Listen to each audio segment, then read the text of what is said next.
very next panel is by Asifa India. I would like to invite Vivek Ram sir on the stage. Vivek Ram sir, a self-taught artist with 23 years plus in animation. He worked with the top companies like DreamWorks and won an academic award. He currently holds multiple roles in industries focusing on originality, 2D and 3D animation. He promotes industries through growth and education, committing engagement in India. Everybody please put your hands together. Please clap your hands for him. So I think if the man himself is on the stage, I would like to hand over the mic. Thank you. Thank you so much. Thank you. Thank you for the introduction and thank you for having me here. My name is Vivek Ram, as you've heard, and I've been doing this for a while now. I think I'm here to talk about how I'm kind of obsessed with Indian stories, and largely I think it's a conversation about that. I'm going to try and keep it short because I'm eating into your lunchtime. So probably about 20 minutes to half an hour, and then we can open up for questions and see where it goes. Yeah. So I think this talk is largely about the fact that I love Indian stories. I love kind of working with them. How my studio over a period of time and my school kind of took up the same name. Everything is inspired by it. If you've seen the posters for this event, it says Senapati of Vanar Sena Studios. So everything I do kind of revolves around Indian stories. One story specifically, the Ramayana, but we'll kind of talk about all the other stuff that I do. So for this, I think we go back all the way to the early 2000s. I've been doing this for a very long time now. So we're going to go back to about 2003. I think some of you were not born at that time, but some of you probably were. So this is 2003 where I have some of the work. But before that, how many of you are familiar with Amar YathaKatha here? None of the young kids. None of the young kids. So Amar YathaKatha is a very popular brand of comics. They do a lot of comics on Indian stories, Indian characters, even modern characters and stuff in a comic format. I grew up reading a lot of this. I grew up reading a lot of their stories. I was very fascinated by them. I was very fascinated by the Ramayana TV series that came on screen. So, I fell in love with it. Like I grew up in a very, very religious family. So I would go to temples, and while everyone prayed, I was fascinated by the sculptures and artwork around the temple, and that was and I was always curious what the stories were, what the stories of Rama, Krishna, Ganesha and all these characters were. That was what really captured my interest. So while growing up, I loved drawing whatever stories I could think of, whatever was happening in the Mahabharata, whatever was happening in the Puran. But I kind of started seeing that everyone followed a very specific pattern where you looked at these characters and they didn't feel relatable. They didn't feel like someone today could kind of understand why these people dress this way, why these people walk this way. It also felt like we were following a certain trend. We were following what largely the sculptures and, Ravi Verma, who first kind of put out a lot of the visual representation. We were following that and kind of sticking to that. So I wanted to see, of course, I'm young, rebellious, wanting to see how things can be different, wanting to see how things can change. So I wanted to see how these designs could be something else, something more than what we've seen online. In these comics. Back then I was very fascinated by Hanuman. I was very, very fascinated by Hanuman. I still do love Hanuman as a character. And I wanted to see, okay, if Hanuman were real, if Hanuman were an actual person, actual character, what would the design be? Would he actually be with a gada, with a crown on his head? So this was me running my imagination wild in 2003, right? Where is this? Yeah.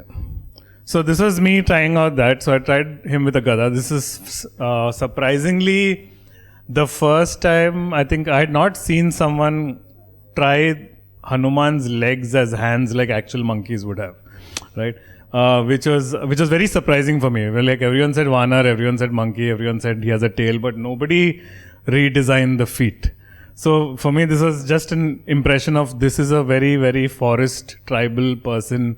What would that look like? Why would he have a crown? That was my first thought, right? Because he was not a king of anywhere, and he was also a forest person. So of course, this evolved. I want you to remember that I was probably 18 or 19 or in my early 20s back then, 2003. Yeah, so 20 years ago. I was probably 21, 22 back then. So my imagination was running wild into how these characters could be, and of course we wanted a little aggression, a little testosterone flowing. So I wanted a fight scene between him and Garuda, right? And I was like, if Garuda and Hanuman fought, what would they be like? Of course, the standard interpretation of Garuda, a human with a beak, didn't make sense, didn't look like an interesting fight. So I went ahead with my design of Garuda at that point. And I was like, okay, this would be something that maybe could fight Hanuman. This would be a nice fight to look at. Now, why would they fight? I'll cut that story short. There were reasons to it, but they were fighting because Vasuki was in the mix. Now, Vasuki is Shiva's snake. Of course, we've always seen him as a snake. What would that design be if I really pull that out as a talking, breathing character?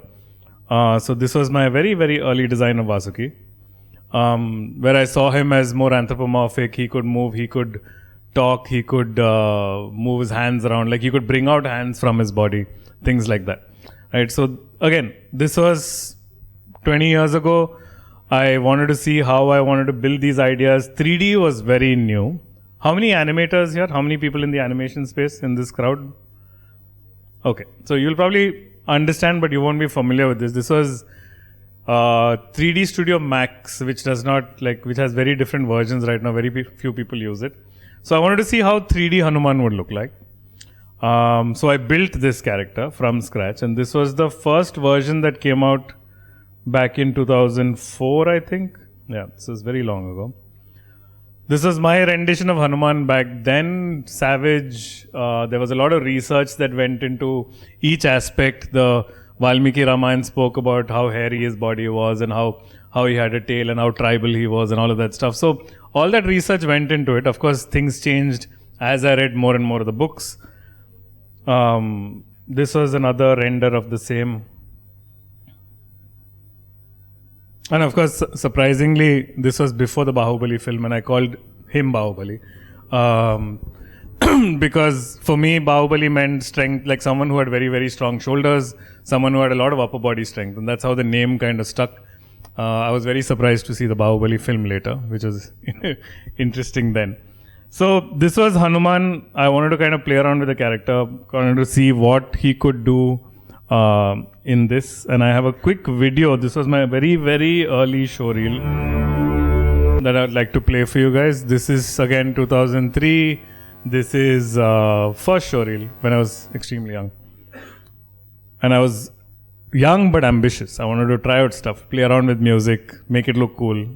Very funny when I look at it now, but always good to look back at.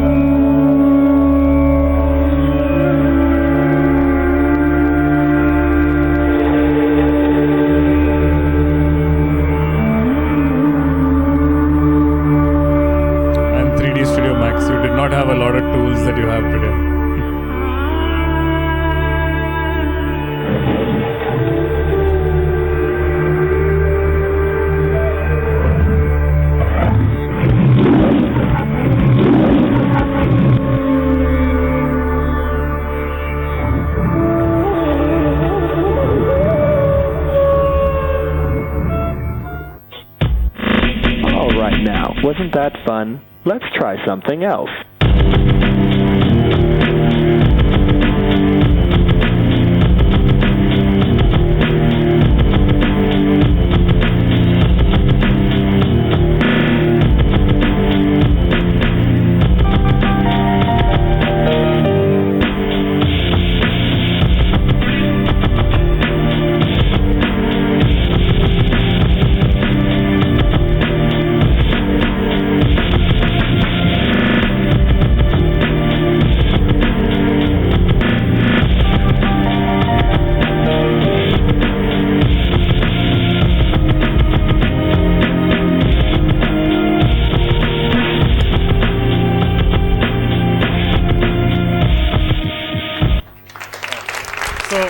this was back then. I promise you it gets better from here.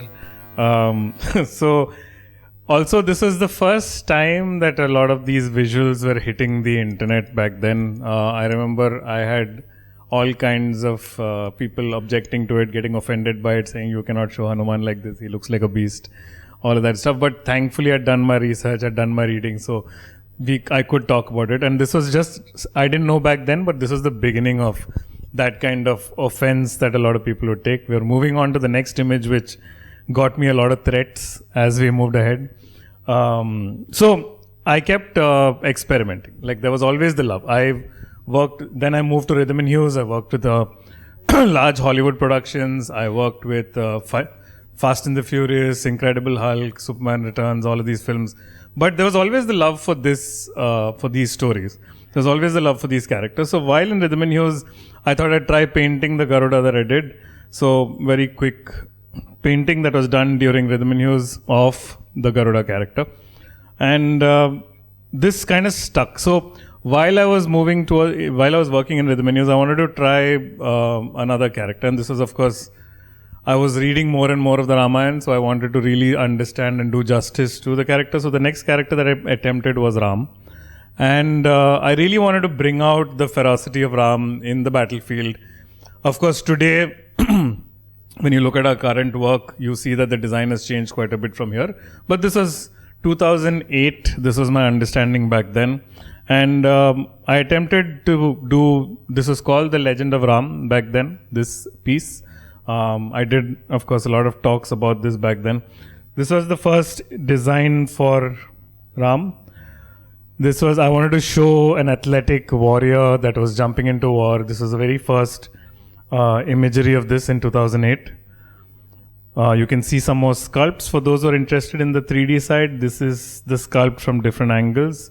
This allowed me to also study anatomy, also study the software, also understand form, flow, gestures, things like that, so that I could really detail this out. This, of course, became extremely popular back then for the kind of work. And I'll show you the final image that this ended up with. This was an illustration, so painted over it, added backgrounds, things like that. This was the final image that some of you might be familiar with. It's done the rounds online. It's been ripped off a million times. People have printed posters. Every news channel takes up this image every Dasera to show Ram. And of course, some people have turned it blue and also made it Shiva today.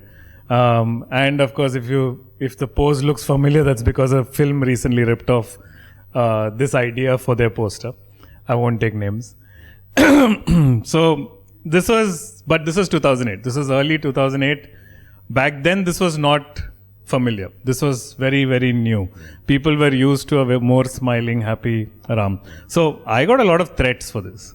Of course, 14 years later, today, everyone likes it. Everyone wants to create artwork like this. But back then, there were a lot of people threatening me with, this is not how you show our gods. This is not how you show our characters. And I used to get hate mail. I used to get threats, all kinds of things for this. But of course, didn't stop me, because I did it from a place of love. I did it from a place of, there was no reverence, but there was a lot of love for the books. There was a lot of love for the stories. So there was a lot of research that went into this. I would do a lot of talks about this. So for me, each aspect in this design had a lot of research that went into it. Cannot talk about it like today, not enough time, but we'll move forward. After Ram, of course, I move on to the next character. I wanted to do a series. Out of the series, I managed to do only 2 because then kind of life took over. But no prizes for guessing who the second character was. I wanted to do Hanuman again. I wanted to revisit it. I was older. I was apparently wiser, smarter. So I'd done a lot more reading. So I wanted to understand how Hanuman would be. In this early image that I first showed you, he was more savage. He was more monkey-like. He was more... he had a lot of body hair and stuff like that. But then I read the books more.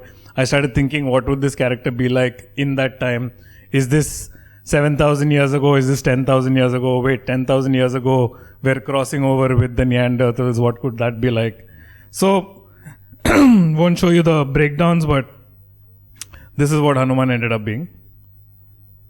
More Neanderthalish, more missing link, trying to understand what that space would be like. And I wanted a different mood from Ram, so I went from angry, warlike Ram to a very calm, peaceful Hanuman taking a little breath of, like a break on the Himalayas, right, before he goes back into the mix. So the mood was different. Again, a lot of explorations that went into this to understand what this would be like.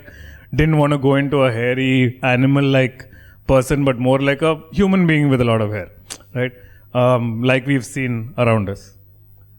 So this was Ram, this was Hanuman, this was very, very early times. And then, of course, the idea for a studio came up. The studio idea first came to mind around 2010.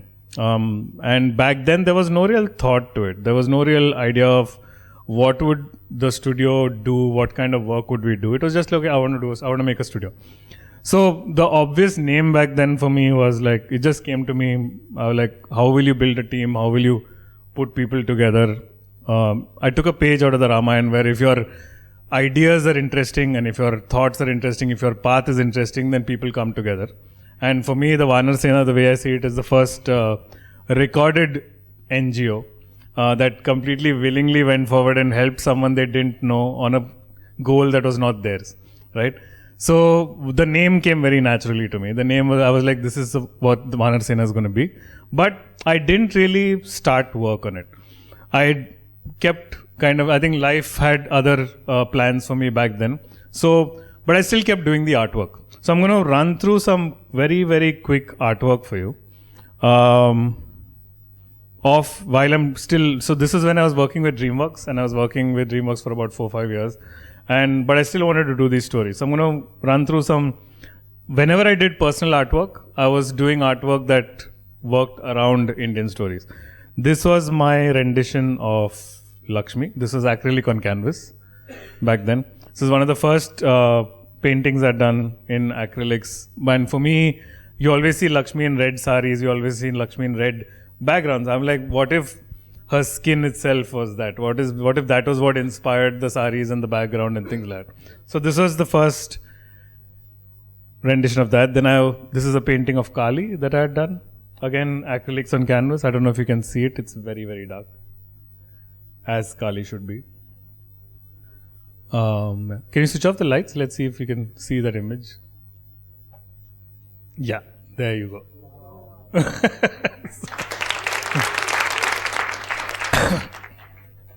I should do this for next sessions. Keep the lights on, then switch it off whenever I show Kali. Alright, we'll keep the lights off. Let's keep the lights off. This was Kali, and then I was playing around with more ideas. This was this is a version of Shiva that I wanted to work with. So for me, mood started coming into my artwork, where I wanted to kind of see how it was not just, okay, character, artwork, design, but what kind of a mood could I portray? So here for me, Shiva seemed like someone who did not like being bothered. Which is why he went and sat in the mountain. So it was more of a mood of, tum yahan pe bhi aa gaye, right? So this is him kind of giving you a kind of a look of I call this Shiva interrupted, right? So this is where all the snakes and everything around him are like, why are you here? So this was my version of Shiva, and then also tried my hand at sculptures back then. So this is another Shiva sculpture that I tried while I was working with DreamWorks. For me, again, Shiva was not this muscular big guy, but more like an Aghora, more like someone who's been spending centuries on yoga and who's very comfortable with the form that he's in, right? And not about how, he would be clean shaven or like a young boy, but could be whatever he wanted to be. As I move forward, then of course this was the next one that got me a lot of hate mail and threats. This was Diwali. For me, the festival is around the corner, the festival special. People were talking about Ram's return to Ayodhya with Sita. People are talking about fireworks. People are talking about lights and celebrations. And I was talking about how did the couple feel, right? And that was my thought in my head. So for me, it was not about a celebration, not about what people felt, but more about how did the couple feel after 14 years and then coming back to the palace, right? So this was, of course, how I saw Diwali, and I wanted to portray Diwali. And people didn't like it, but people are people, right? So, but yeah, there again, more artwork on that. And then I wanted to do a painting of Ganesha. This was during the Ganpati festival. Usually I like doing paintings during festivals. And this time again, for me, Ganesha was more about, you see Ganesha in Bombay also with a lot of, with a very, very humanized form of Ganesha, where even the face is more of a trunk on a face.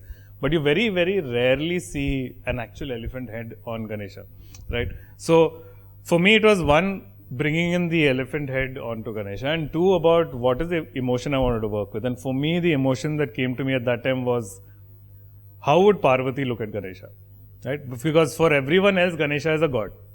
But for Parvati, Ganesha is a child and nothing more than that, right? So this was my thought while I was painting Ganesha. And you can also, like many of you in India are definitely familiar with what that is on top. Right? So for me, it was more about just the mother looking at her child, nothing else. No God, no large aspect, just about this is my little baby. Right? And that's what the emotion was as I painted Ganesha. And of course, there were other sketches which we'll jump forward. And then I think the calling for Vanarsena really happened. I really felt like I needed to start the studio. And this time I knew what I was going to start with. I knew I wanted to tell Indian stories.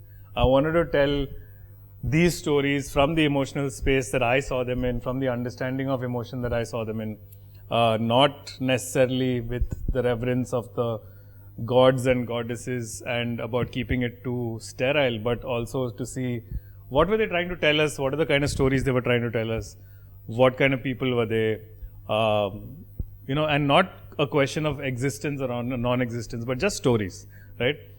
So before I started thinking about the logo. There was a design to the logo that happened finally. So this was after a lot of exploration. This was what the design looked like for Vanarsena Studios. I was exploring. How many of you have seen the logo animation here? Has anyone seen the logo animation for Vanarsena? Okay, great, perfect, good audience. And I'm not going to show you some of the making of.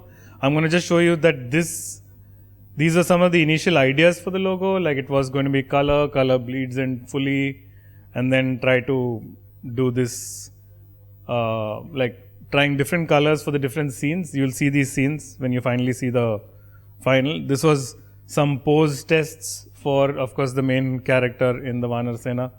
I put this online to ask people which one they like better. Should he have a beard or should he not have a beard? And of course, beard won.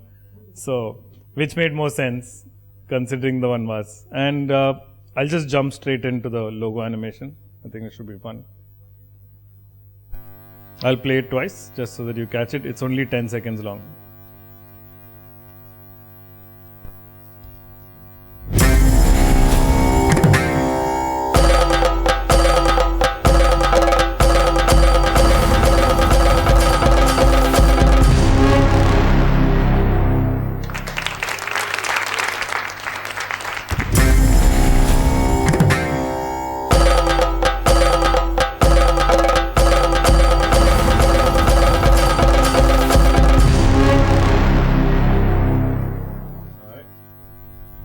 Okay, so that was the logo that finally came out. It was a lot of fun to do, I think the logo really helped us wrap around what we were going to do. Everything about it was Indian. The sound was Indian. I definitely wanted very, very local sounds. You can hear the chanda from Kerala in it, the mridangam, all of these kind of sounds that are there. The characters, of course, come from our story. The designs had a blend of Indian elements to it. So it kind of wrapped around what are we doing, what did we want to do. Now, logo to ban gaya. What next, right? What are we going to do with this? Are we going to just start pitching for work? No.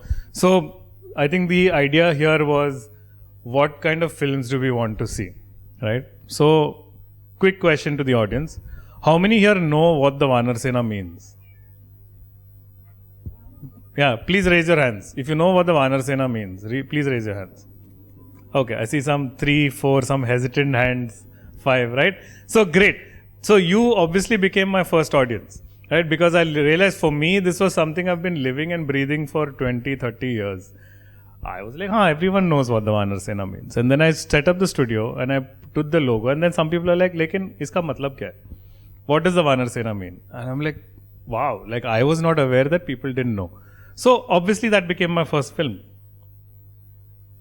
So the first film we put out, for very, very obvious reasons, was who or what is the Vanar Sena?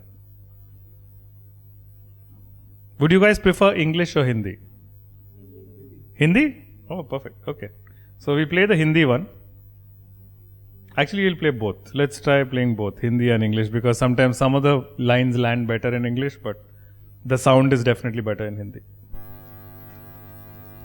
So, who or what is the Vanar Sena? We'll wait for the plane to go.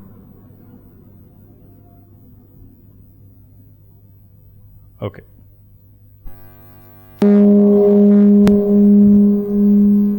Welcome to the land of Bharat, or what we now call the Indian subcontinent. The epic Ramayana tells us that 5,000 years ago in the southern jungles of this land lived a group of beings called the Vanars. Some believed these beings to be monkeys, others thought they were forest tribals, while some still fantasize about them being a possible missing link in human evolution. What we do know is that the epics record these Vanars as humongous, mighty beings capable of superhuman feats who readily volunteered to help the exiled Prince Ram find and rescue his wife Sita. Why? Well, because the Vanars were just the kind of guys who stand up for freedom, justice, and above all, love. A few bears, monkeys, eagles, squirrels, and other jungle animals signed up to the fight too, cause #diversity. And the Vanars, under the leadership of Sugriva and Hanuman, came together in massive hordes from across the land to help Ram in his quest.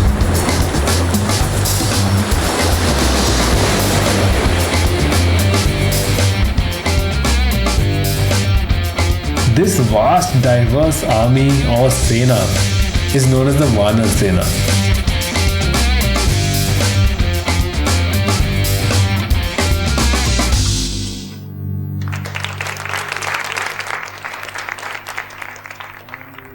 We'll watch it in Hindi. Sound is definitely better.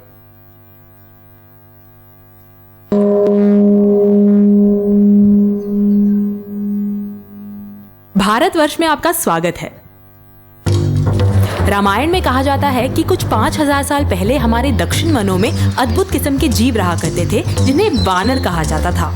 कुछ लोग इन्हें बंदर मानते हैं, कुछ आदिवासी, कुछ लोग ये भी मानते हैं कि इंसानों के एवोल्यूशन का ये एक अहम हिस्सा है। यकीन से हम ये कह सकते हैं कि वानरों को इतिहास में विशाल और सर्वशक्तिमान कहा गया है, जिन्होंने राम को उनकी पत्नी सीता को ढूंढने और बचाने में बड़ी मदद की। क्यों? क्योंकि वानर अन्याय के खिलाफ और धर्म और प्यार के प्रति लड़ने के लिए हमेशा तैयार थे। कुछ भालू, बंदर, चील, गिलहरियां और अन्य जंगली जानवरों ने भी साथ दिया, क्योंकि #एकता। और सुग्रीव और हनुमान के नेतृत्व में एक विशाल सेना भारत के हर कोने से राम की मदद करने आ पहुंचे।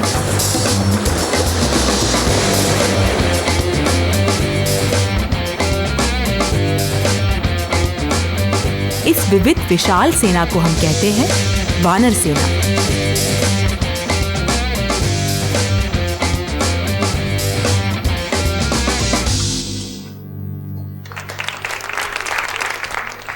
Alright, so finally, logo is out. We're doing our first film. Everyone wanted to know what the Vanar Sena was, and we made a video out of it.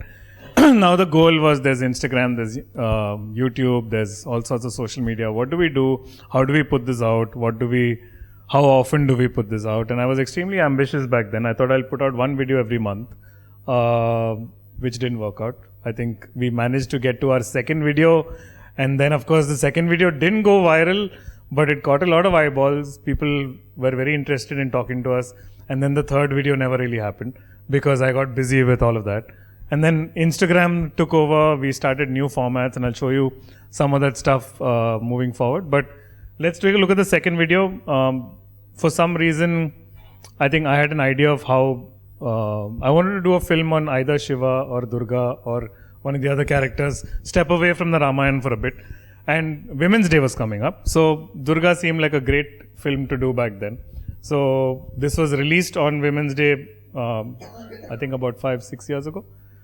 This was a retelling of Durga's story. Like if you are familiar with Durga's story, you know how it ends. But I always had a different perception of the story. I wanted to see if this could be told in a slightly different way, and which is why we did this story. Take a look, and I hope you enjoyed.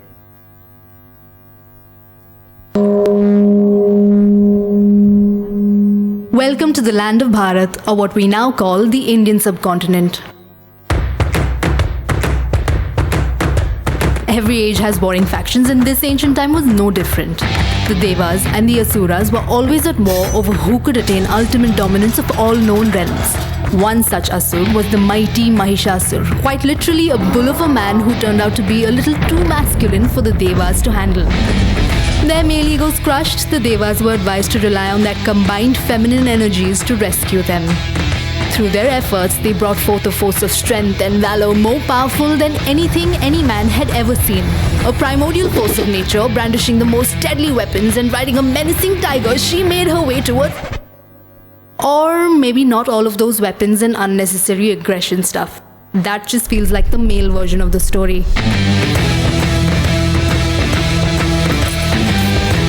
Although, like most powerful women, she did manage to make the bull-headed man submit, and quite effortlessly at that. This invincible, impassable, feminine force of protection and strength is who we know as Durga.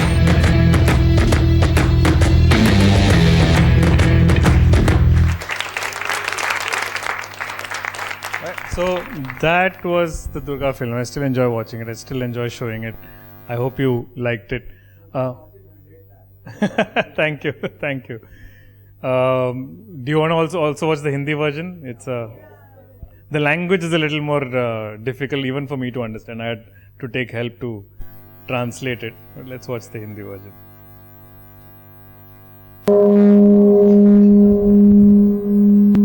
Bharatvarsh में आपका स्वागत है। हर युग में युद्धार अद्भुत होते हैं और ये प्राचीन काल किसी से अलग नहीं। देव और असुर कई महायुद्ध लड़े सभी लोगों पर परम प्रबलता स्थापित करने के लिए।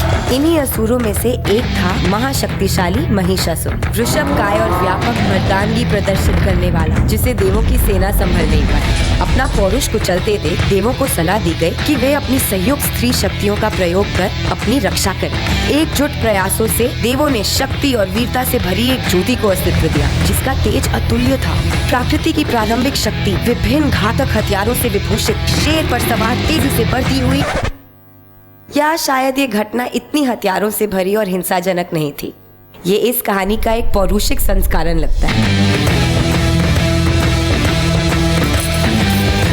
लेकिन कई सर्वशक्तिमान महिलाओं की तरह उन्होंने इस महाकाय महिषासुर को भी बड़ी आसानी से पछाड़ दिया।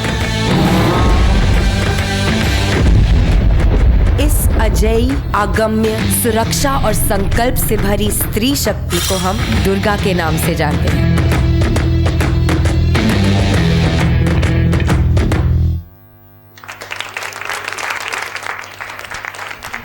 So that is the second film. We wanted to continue, but like I said, we didn't. We went into a different tangent from there. I think Instagram picked up. We wanted to see what we could do on Instagram, so we set up a page. Of course, it went. Doing animation is a very, very time-consuming job. It's something that takes a lot of effort. You need to really sit down. Like the Durga video is about 1,500 frames that you have to actually sit down and draw. So doing that consistently has its, drawbacks. So we kind of thought we should try doing comics, and we did a lot of comics. So if you go down to our Instagram page, you will see that, this is our Instagram page, Vanar Sena Studios. You will see that we have a lot of comics. We have Parikshit's Curse, Usha and Anirudh, Drona's Revenge. And we talk about them like people. We don't talk about them like they're not people, like they're gods or any other. We talk about them like people. We also do some memes. You can see a Krishna meme on the left, right? So we started doing these, and of course the audience enjoyed it a lot. We also, during one of the Ganesh festivals, we did an entire set of stories on just Ganesha. So in this, you'll also see there are two different origin stories of Ganesha, and that's what really used to surprise people, because there is no one story. Every story has variations. Every story has variations depending on the region, depending on the the location of that village, or location of that, those people, and then the story changes. So we did a bunch of variations of Ganesha back then. So of course there is a plan to continue doing films. There is a plan. We are working on a short film right now. But before I end this, I'm going to show you 2 reels. One is a studio reel and one is like just an animation reel that we did separately. This is the studio reel of all the animations that we've done for clients, for Vanarsena, everything mixed together.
And the last thing I'll leave you with is an animation compilation. This is some of the stuff that we did online just for fun, plus some of the logo animation and stuff. Yeah, take a look.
Alright, and that's it. That's been the journey. We are still making films and we're still continuing to make films. If you like our work, you can always take a look at it online, on Instagram, YouTube, anywhere else.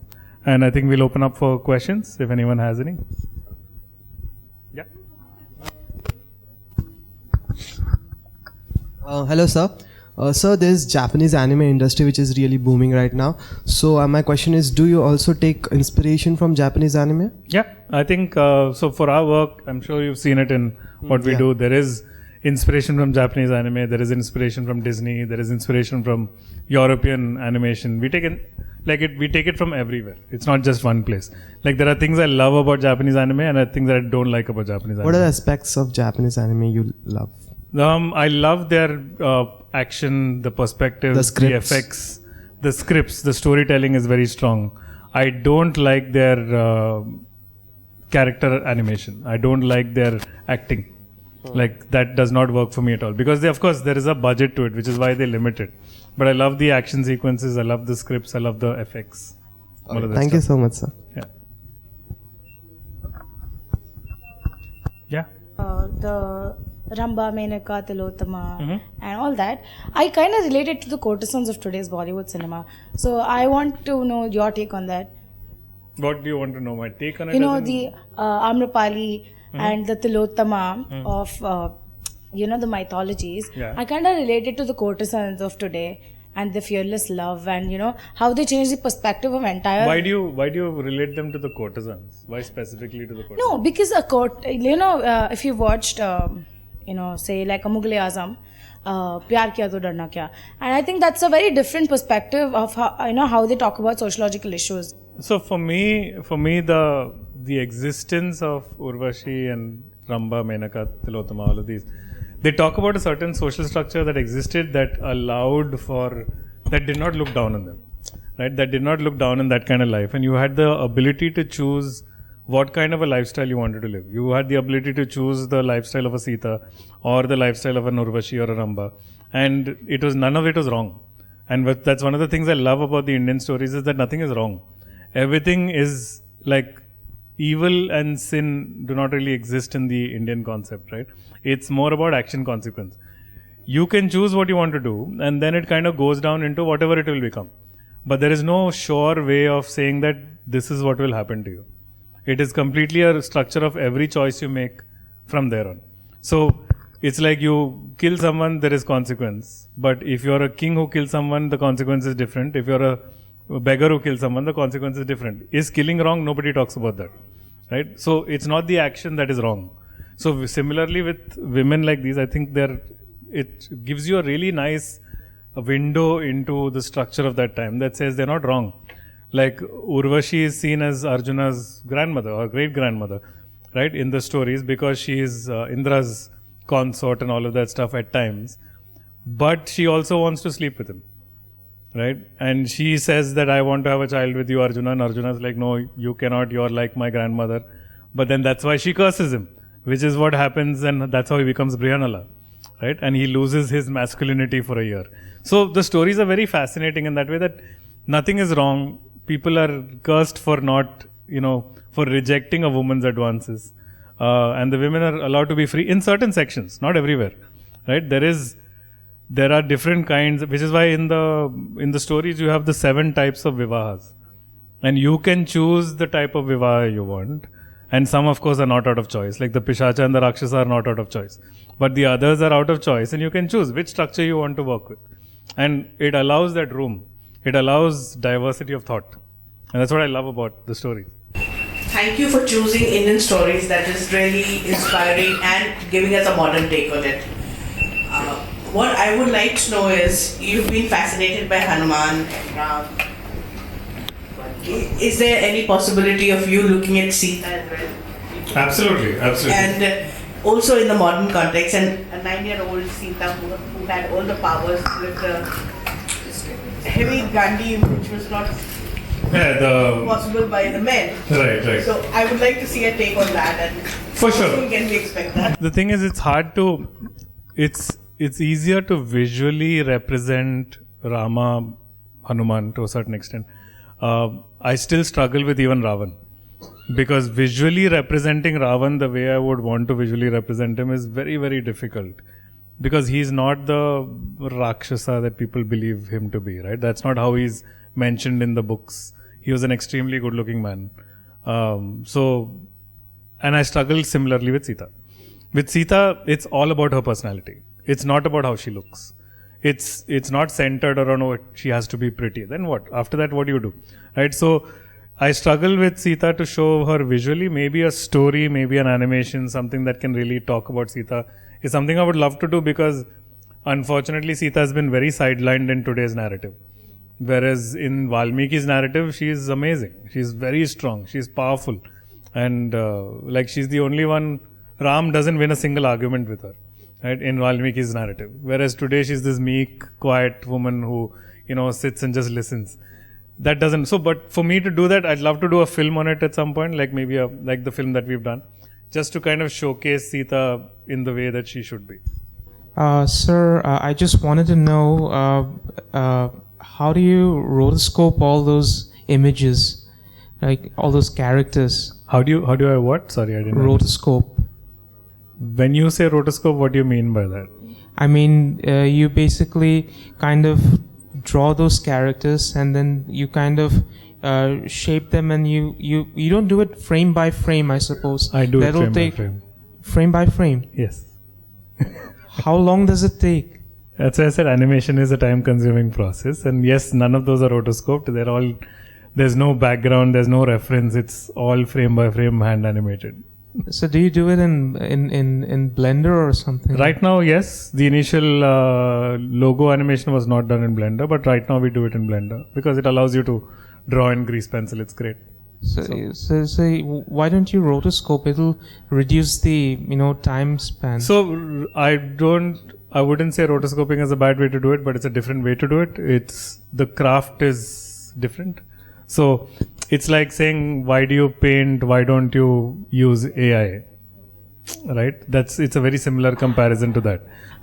So I just wanted to ask you, when you were working with the biggest of studios, and I think it is all very good. So I mean, the switch, which you switched and you started working, you started having your own studio. It's something like you got off of a very comfort zone, and started getting into something like this. Plus, people always want to find a safer route, at least because I kind of come from I have students, and everybody wants to take the first 5 ideas. But in your case, when we see your work, it's like there's something what you don't think, and you want to take that, you don't want to appeal the masses. You're like trying to work on some set of things. So, I mean, how do you get all that inspiration, or what would you tell these kids over here who are sitting, so many students over here, how to get that? It's about what art means to you. What is art? Why are you creating art? Is very important. Are you creating it for the masses? Then make art for the masses. Are you creating it for yourself? Then make art for yourself. Are you creating it for business? Then make art for business. Like there's none of those are wrong answers. Correct. But it's just a choice of, you can't be stuck trying to do 4 things. True. Maybe 2 things you'll find and say, I can do it for myself and as a business possible. I can do it for myself and for masses, maybe possible. But if you're going to try and fit all those into your art, then the first thing that you usually end up losing is art for yourself, which is where you start making money, you start doing it for the masses, but you'll never have the satisfaction. That is a rare space, right? So I think that question needs to be there, and it needs to be very loud and clear for you. Why do you create art? Like a lot of you students are in animation right now. Why are they in animation? Like, did your parents send you, or did you want to do something? And if you wanted to do something, then what do you want to do? Correct. Right? But if you're then saying, I want to do this, but I also want to make money, I want to earn a couple of crores, like especially couple of crores, wrong industry, right? Animation is definitely the wrong industry for a couple of crores. Like, I think even Rupali back there will agree with me, right? Like lakhs are still possible, crores not happening, right? Then you might as well change your industry right now. But why do you create art? You do it for yourself. You do it because you wanted to do it. Someone caught you scribbling when you were a child because you wanted to scribble, right? And that is what kind of moves forward. But if someone has to, like yesterday we were talking to some of your students and said, how many drawings do you do? If I have to force you, if you say you do 2 drawings a day, not happening. If I have to force you to do 200 drawings a day, this is also not the right industry for you. Like you have to want to do it. You have to want to really create and say, I have ideas, I have this, I want to hone my skills, I want to hone my craft and then move forward. Then this happens. Like no one has asked me to paint when I was working with DreamWorks and Rhythm and News. No one asked me to create these stories on the side. I felt like doing it. There was this urge inside ki nikalna hai, right? Otherwise, I don't feel comfortable. That's why those happened. Like even now, it's not like I paint every day. But when there is a voice in my head and thought in my head, I'll sit and paint. And then suddenly 4 days will disappear and I've not gotten up. Because I really want to do it. Like none of those acrylic paintings were sold. It was just painted and I just gave it off to a friend. I'm like, rakh lo, I am done with it.